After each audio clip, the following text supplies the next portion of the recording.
Hello, everybody. Sorry, there was a delay because of the internet. Welcome to Tea Time History Chat Live with me, Philippa Lacey Brewell. I've been away for a couple of weeks and I've been to Cyprus, which was fantastic and has inspired today's topic, which is how Richard I, better known maybe as Richard the Lionheart, accidentally conquered Cyprus, which I didn't know about until I went. So that is what we're going to be talking about today. Thank you for watching me live. If you are, also if you're watching on the catch up or listening on the podcast, I am streaming live on YouTube and Facebook. So thank you for joining me live, or you may be watching it later on. And if you want to support me, you can obviously on YouTube with super chats, with Facebook, with stars, I think it is. But the way I love you most to support me, if you wish, is on my Patreon site, Patreon/British History, because that is where I can give the most back. And I will, you can see the stack of books behind me on my dresser there. They are the books in our book club, which we do in Patreon. Hi, Deborah. Hi, Nina. Hi, Marianne. Hi, Beverly. How are you all doing? Hi, Joseph. Are you're in a meeting soon? Oh, okay. Well, that's okay. You can ask questions later. Maybe we can catch me live some other time. So yes, the stack in the back here is, that sounds wrong, is the book club. We've gone through all of the books except for Hunting the Falcon, which is the blue one there, and this one that's in my hand, which is The Red Prince, John of Gaunt by Helen Carr. This will be our next one. So if you're interested, you want to join book club to discuss this book, then our next meeting is on the, might as well put this up as soon as I did it, the 8th of September. So we'll do it by Zoom, so you can join from wherever you are in the world. More than welcome. Absolutely love it. We had our most recent book club on Sunday night. We were discussing a book called Elfrida by Elizabeth Norton. Elfrida was in fact an Anglo-Saxon queen called Elfrith. Sort of an anglicised, modernised version of her name was chosen for the book title, but her name was actually Elfrith. She was the wife of Queen Edgar and perhaps had a coronation ceremony at Bath. She's most famous for being the chief culprit in the murder of Edward the Martyr, her stepson. But anyway, so we discussed her, well, we discussed that book at the last book club. When you become a member of Patreon, or you are a member of Patreon, you can look back on previous meetings if you wish, and we kind of keep the discussion going if we want. But this is our next one. Helen Carr's The Red Prince, about John of Gaunt, Duke of Lancaster. So yeah, very interesting book. I'm looking forward to reading it for what will be my second time. Let me give out some hellos. So I've already said hello to Joseph, Becky. You did miss Sunday's meeting. We missed you. And Kumu in, yeah, aloha. Manda, watching on your phone because the power is out for the next hour. Oh dear. Annette over there in Denmark. Makeup and Monica's hello. So and Annette, welcome. I don't know if any of you, or some of you I know, follow us on History After Dark, and you'll know that a few weeks ago, before I went away, we were trolled relentlessly on one of our live streams, and I spent pretty much the entire second half of the live stream just ridding us of these troll accounts.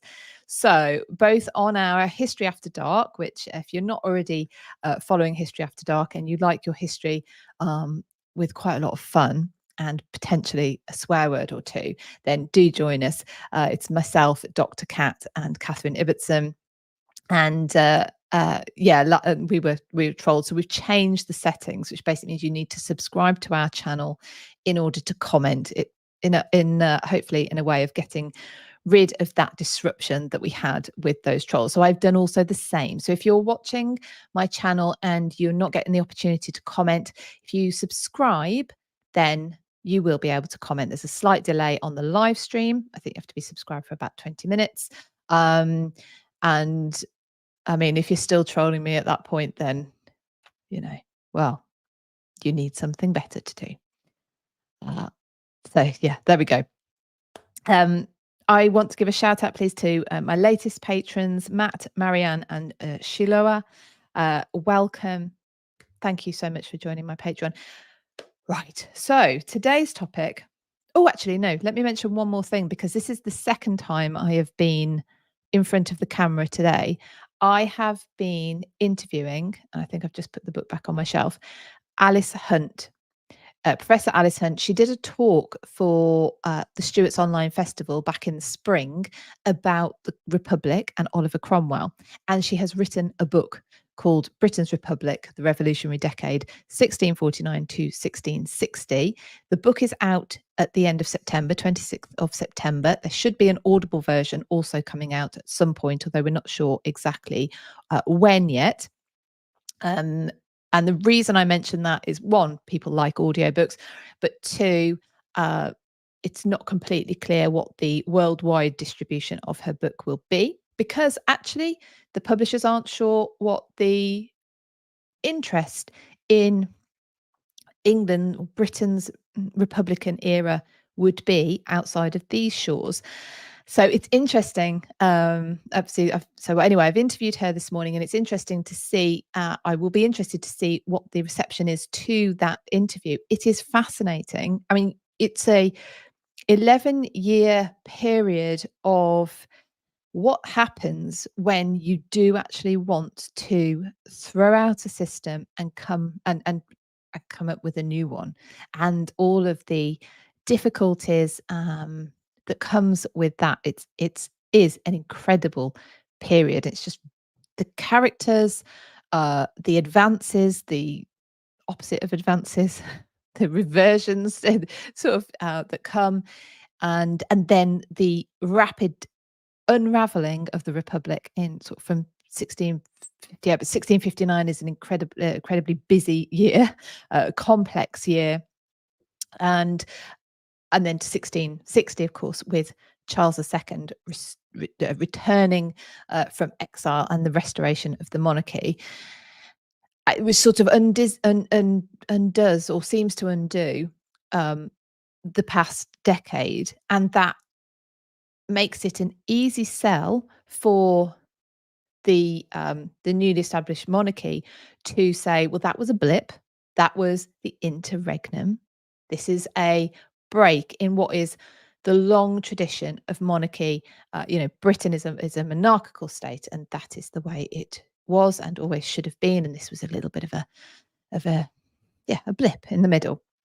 So I think you will find that interview fascinating, even if perhaps you don't think the Republican era of Britain is something you would normally be interested in. Of course, we get a lot of hangovers from it, and people will know about Cromwell. You probably, if the only thing you know about Cromwell is that the Republican era led to a lot of our castles being slighted and ruined effectively, then there's a lot more to know, not just about him, but about the people who actually were more involved than him at many points.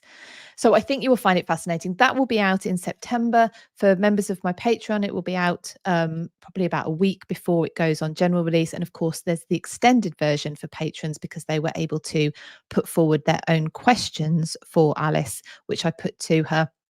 And if you like that idea of being able to put your questions to historian interviewees, then again, that is a benefit of my Patreon. And if I just give you an idea, I already know that I have in the not too distant future, but depending on various things, I will be interviewing Gareth Russell about his next book. He's just submitted his book on James I. So if you want questions for him, that will be available. Matt Brown, who's Londonist, you might see the coloration of maps of, well, the closest to what the Tudors would have known London as, and Matt's coloured those maps. We're going to be interviewing him. Andrea Zuvich, who she also has done a couple of talks for our online history festivals about sort of sex and scandal at the Stuart court, and Amanda Glover, who looked at the can I say quote unquote love letters of Anne Boleyn, which were in the Vatican, and her conclusions on that. So I will be interviewing her as well. So if you have there, that's just a little teaser of who you can put your questions to in the coming months. I'm sure there will be more people. Becky, bless you. Did you enjoy your vacation? I did. And I love the Americans' word for vacation, because that's exactly what I was trying to achieve.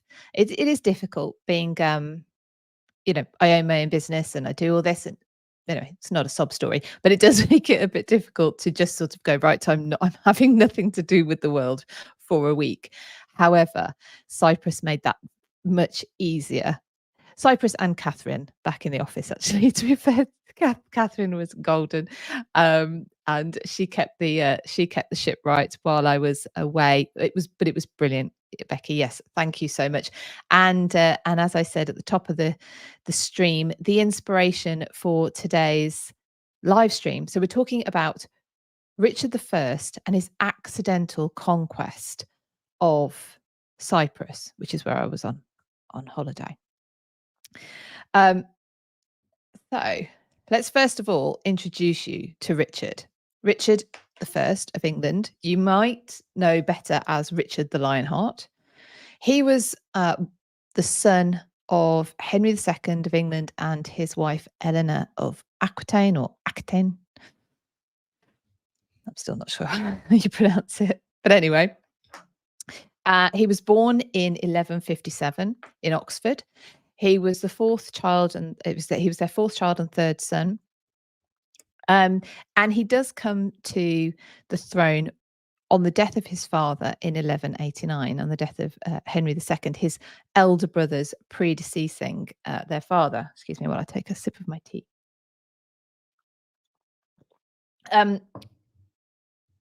Henry II and his sons, it's a story of, it's sort of it is a little bit too successful with coming up with too many sons. He awarded lands, titles to his sons. Richard, for instance, was the Duke of Aquitaine. He had Henry II had his eldest son Henry crowned, Henry the Younger. That's why they call him Henry the Young King. And yet, no real transfer of power to his sons at all. It gets them very frustrated. There are rebellions between son and father. In fact, one of them, their mother Eleanor, gets involved. So it's fractious, to say the least. They're all they've all gone to battle. They're all very they're military astute. They're capable. They're proven on the battlefield. Richard, maybe in particular, is well known for his military prowess. So when his elder brother, as I say, Henry the Young King, dies in 1183, Richard becomes heir to the throne. So he's got another 6 years-ish to go until he actually becomes king, however. And with the state of his father not giving up any power, this is a fractious time within the family. We can make up a monarchies. Can we just take a moment and appreciate how handsome Richard is in this portrait? I think we should. You can see there the distinctive Plantagenet red. He's got a red beard. You can't see his hair so much. It's maybe coming out the back of his helmet. Yes, bless the Victorians for their wonderful. I'm not offended by Victorian portraiture, where they get very nostalgic for history and like to reimagine like to reimagine all sorts of historical characters. Cromwell, who I've mentioned earlier, gets his statue outside Parliament. Interesting choice. Yes, so I like this portrait very much as well. Make for monarchies. I'm a sucker for a ginger. A very handsome lot. So yeah, so Richard is sort of becomes heir to the throne in 1183 with the death of his older brother. And there's all sorts of family squabbles because at this time his father Henry II decides to give Richard's lands to his younger brother John, who becomes eventually King John, the bad King John. Yeah, so anyway, it's not very nice. It's not a very nice family situation. Christmases were difficult. And there's another rebellion, Richard and John, actually. So Henry II, when Henry II dies, he dies in almost heartbreak, or maybe he is in heartbreak, because even his youngest son, John, his favorite son, weird, John, has turned against him. And but anyway, that's maybe what you get for antagonizing your family for the entirety of your life. So let's talk about Richard then, and it get back to this accidental conquest of Cyprus. This all comes about because in 1187, so 2 years before Richard becomes king, he what's called takes the cross. So he responds to the Pope's call for crusaders to go to the Holy Land, to go to Jerusalem, to take back the Holy Land from the now conquerors, Saladin and his Muslim army. This is the third crusade. He can't act on this in any way, shape, or form until he becomes king. So he becomes king in 1189, at which point he can begin to raise money, gather troops. He implements something called the Saladin tithe, so effectively, a tax to raise money, and ships are built, troops are employed, recruited, decked out, weapons, etc., horses, and so that he begins to prepare in 1189 for actually going on crusade. So he's not the only one, but he's of the sort of newly, or the monarchs of Europe, but apparently it's really important that he was the first. So there you go.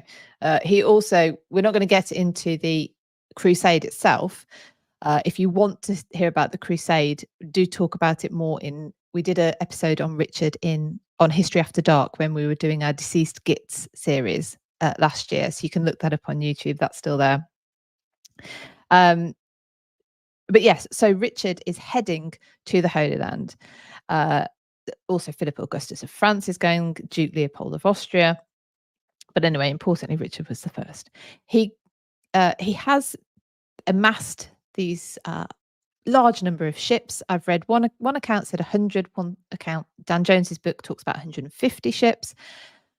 So somewhere between 100 and 150 ships set sail from Portsmouth, and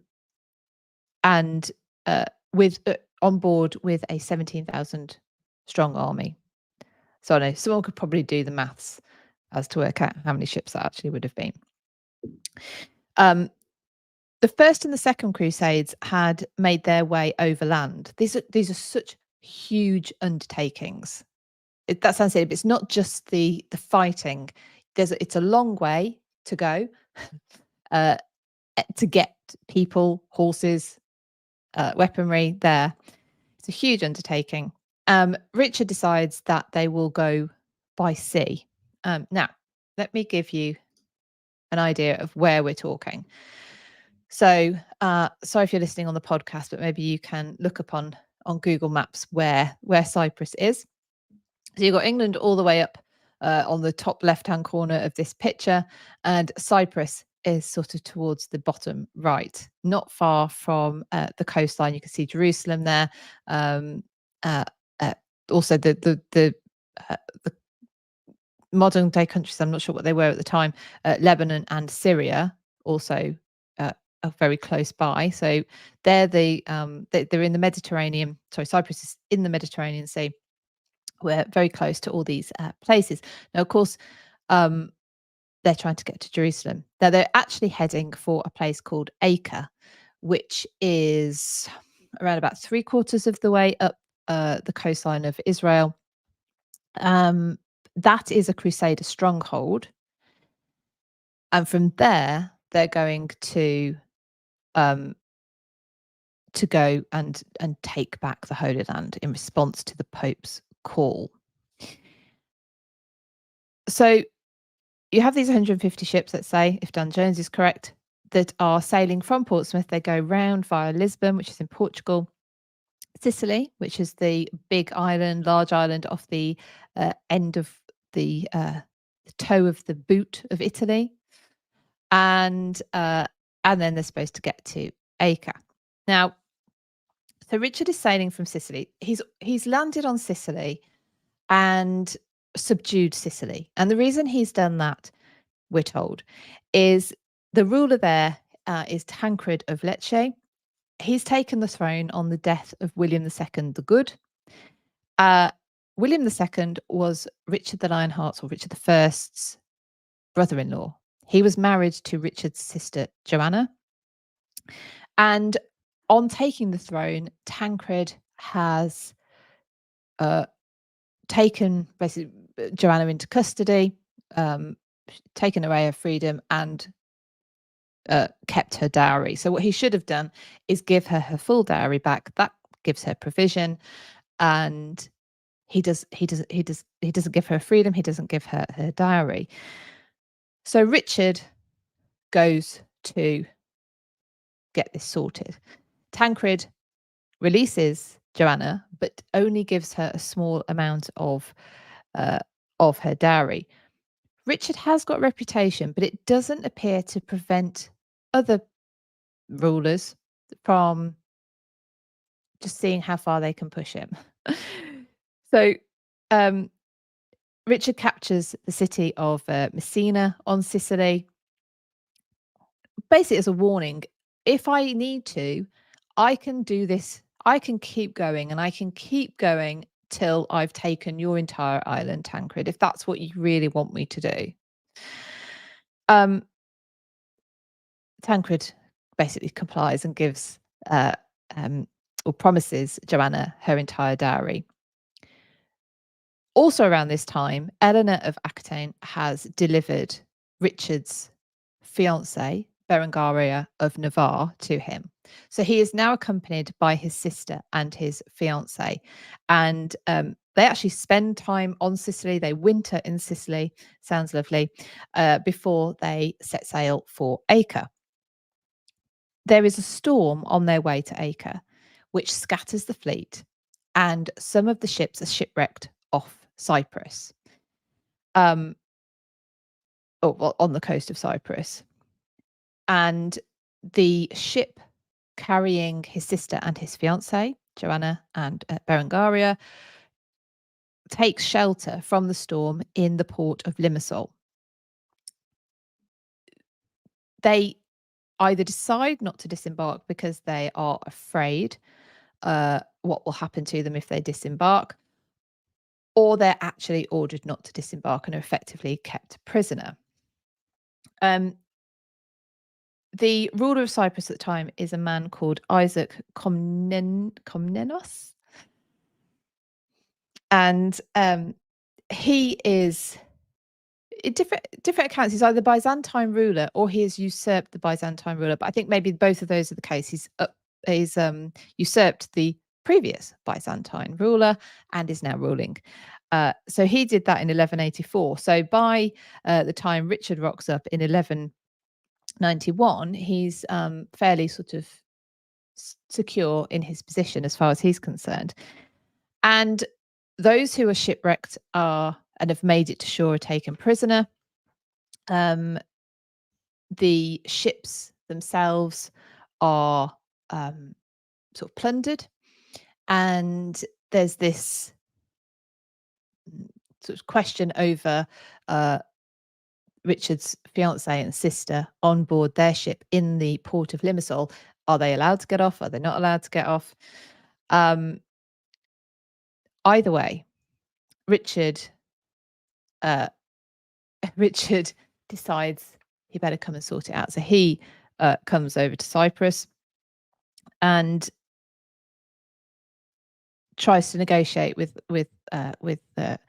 Komnenos to say, you need to recompense. Well, one, you need to let our prisoners go. You need to recompense them. And I'm not very pleased about the way you treated my future wife and my sister. To which Komnenos gives him a torrent of abuse, apparently. So secure in his position that he's not really used to losing. And so he releases this torrent of abuse at Richard. In response, Richard besieges Limassol. Isaac is forced to flee. Komnenos is forced to flee. He gathers his forces, though, and he does meet the English in battle. Richard, though, at the front, leading his troops as always, forces himself, leads himself into battle and unseats Isaac from his horse, captures his banner, and Isaac Komnenos is forced to flee again. Richard then follows him, basically. He marches on to the largest city on the island, Nicosia, where Isaac Komnenos surrenders. He, at this point, then offers Richard his castles. He offers to pay 3,500 marks in compensation to Richard and his men. But he doesn't trust Richard. I'm not surprised, really. Why? And he flees again the next day. Richard catches up with him, and instead of capturing him and shackling him in irons, which apparently Komnenos has some sort of phobia of. I'm not quite sure anyone goes, oh yes, that's fine, just stick me in irons. The legend goes that so much was Isaac Komnenos' pleas not to put him in irons that Richard had silver chains made instead. So he put him in silvers instead of irons. And there, accidentally, Richard, by subduing the ruler of Cyprus, has conquered Cyprus himself. But of course, he's there for one reason and one reason only. I was a bit worried that I turned my mic off. To recapture Jerusalem for the Christians. So while he's on the island, he plunders its resources. He taxes people potentially 50%, and all to raise money for the crusade. Rebellions, of course, or rebellion broke out, which he crushed and had the ringleader executed. But he's not interested in having Cyprus, particularly for any particular reason other than he accidentally conquered it, and now he's plundered it. So he tries to offload it to the Knights Templar. The master of the time of the Knights Templar was a man called Robert of Sable. They have lost many castles to Saladin and his Muslim army. They lacked a permanent base, and so Cyprus seemed to provide everything they needed. Of course, Richard is selling it to them so that he can raise some money, and they agree on a price of 100,000 gold dinars. I don't know what a dinar is, but it sounds expensive. 100,000 of them anyway. They give him 40,000 as a down payment, and they move 20 Knight brothers and around about 100 fighting men to Cyprus under the command of a man called Reynold Beauchart.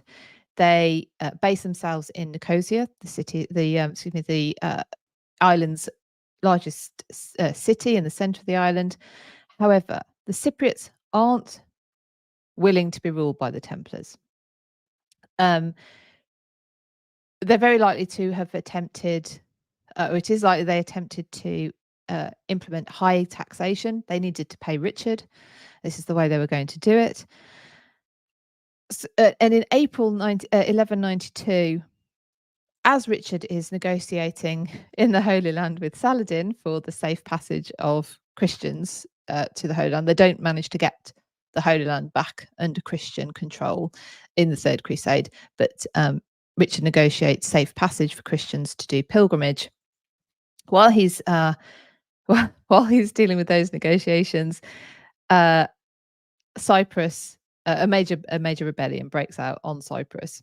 The castle at Nicosia, where the Knights Templar have based themselves, was besieged on Easter Sunday, and the Templars were forced to literally fight their way out of the castle and through with cavalry charges.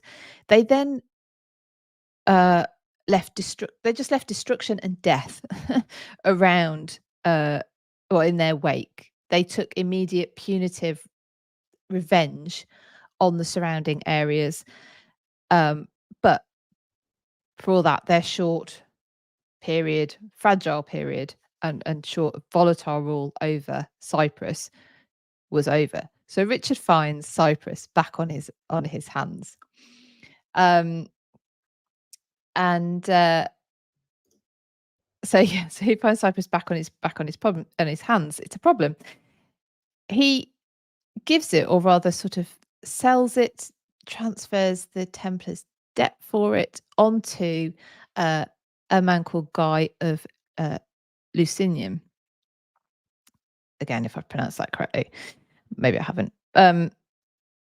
He basically asks the Guy to recompense the Knights Templar for the money that they've already given to him, and take on that debt to himself. Now, Guy of Lucinium was at a Manda, thank you. Dinars are gold sovereigns, 4.25 grams on average of gold. So that's a lot of gold. Sorry, where was I? So yes, Guy of Lucinium, he's actually a bit of a man without a home at the moment. He had been married to the Queen of Jerusalem. I'm not sure how this works at the time, but anyway, he was king of Jerusalem by virtue of that. But she has died. He finds himself adrift, really. He's known to Richard already. Him and his family have had they've not had a very good relationship with Richard. Richard is their vassal back in Aquitaine, so they are French. So in Richard's lands, they were vassals of his. They don't get on. But in this situation, Richard decides to, like I say, to offer Cyprus to Guy of Lucinium for him to take it on and also pay him back for it. And they do that. There's another account that I've read. Oh, what I should say though is then the Lucinians, from the time of Guy in 11, where are we now? 1192. That's right. The Lucinians actually are rulers of Cyprus until 1489. I'll come back to them in a minute. There is another account in another book that I haven't read the entire book actually, and I'm not quite sure now whether I'm going to, but I will tell you this account. And I don't know if I want to name the book, but it's unreferenced, which is what puts me off the book, because it has a different account. And the account basically is that Richard didn't accidentally conquer Cyprus, but it was always part of the plan. Because Cyprus, if I put the map back up, you can see is very nicely strategically placed to reach the Holy Land. And indeed, for centuries, or for a long time afterwards, Christians did go back to Cyprus, flee to Cyprus, go from Cyprus to the Holy Land. So, so this other book argues that actually it was all part of the plan. It wasn't an accidental conquering. Um, Either way, so this is this is interesting as well. Oh no, actually, let me show you this bit first. So I've mentioned the Lucinians. While I was in Cyprus, I visited this castle. It's called Colossi Castle. I actually thought before I went that Richard had married Berengaria of Navarre at this castle, or rather its predecessor, which there are still sort of remnants of uh, the previous castle right outside this one. However, he didn't. I think he married her in Limassol. Now they'd landed apparently on Cyprus on the 6th of May. He marries Berengaria of Navarre on the 12th of May, so mid-conquest. Whether he was there intentionally or not, mid-conquest. We know very little about the wedding. But anyway, look, before I move on, before I talk about that, um, so Richard's given eventually, so he gives Cyprus to Guy of Lucinian, and this castle has their arms on it. As you can see there, that's on the outside of the castle. And then inside, well, you can see the fleur de lis also there on one of the coats of arms.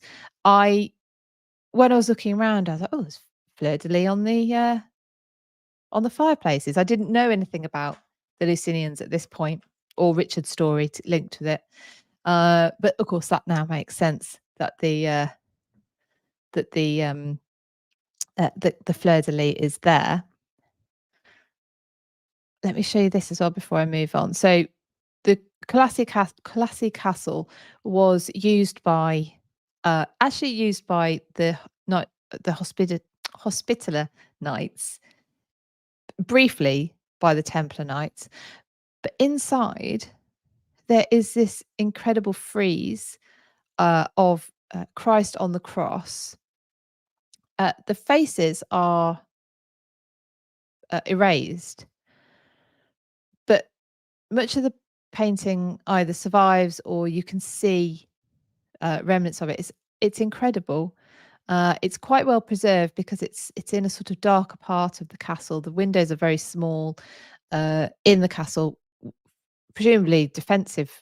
It's a defensive position. You don't have large windows on some way that you might have to militarily defend, but also you're on Cyprus and it's really hot. So if you've got smaller windows, the idea is you're not letting in quite so much of the heat. And the fireplace is a test to the fact that it gets cooler, maybe, or it did. Yeah, so so there you go. So that's the castle. But like I say, I thought Richard had got married there. He didn't. Apparently, he got married in Limassol, which is not too far away from there. We know very little, actually, apparently, about Berengaria, so about his bride. We know very little about the wedding. However, we do know one fact, which is funny that this might be the only one. Oh, what I should say is there's no children out of this marriage. So actually, there's a lot of speculation that the marriage wasn't even consummated. Richard is succeeded by his younger brother, King John. That's also another story for another day. At the wedding, though, of Richard and Berengaria of Navarre, an ancient Cypriot wine is served. This is it's called Commendaria. It's an amber-coloured, it's a dessert wine. I had some while I was there. We went to a wine tasting. Nice. It was way too sweet for me, though, I have to say. It's very much to me, it tasted like a sherry. It's like a fortified wine. It's made from sun-dried grapes, high in alcohol, at least 15%. But it is the oldest named wine still in production.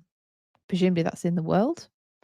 And it was served at the wedding of Richard and Berengaria.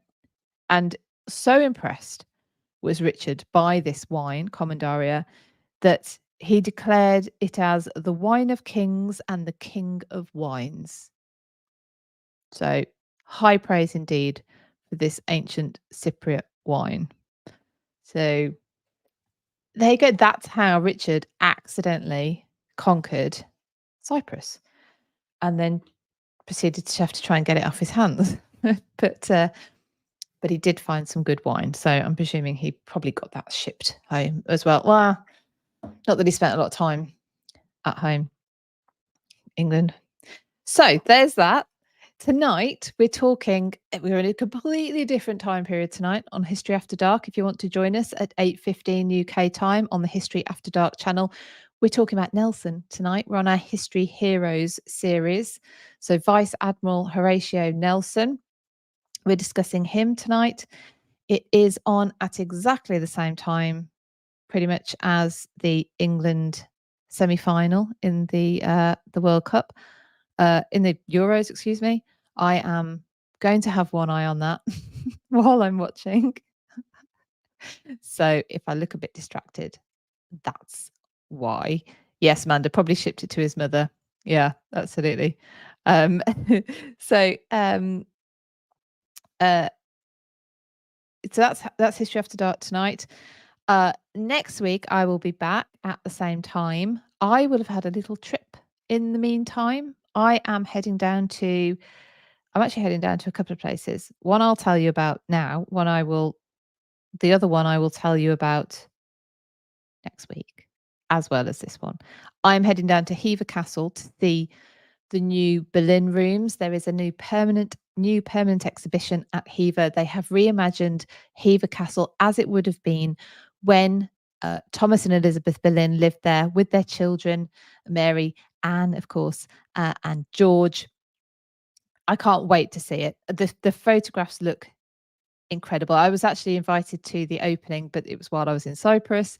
So I'm desperate to get down there and have a look. I think to see the castle imagined as it would have been in that period where, let's face it, most of us visit Hever to see, because it is the childhood home of Anne Boleyn, and to see it more Tudorish.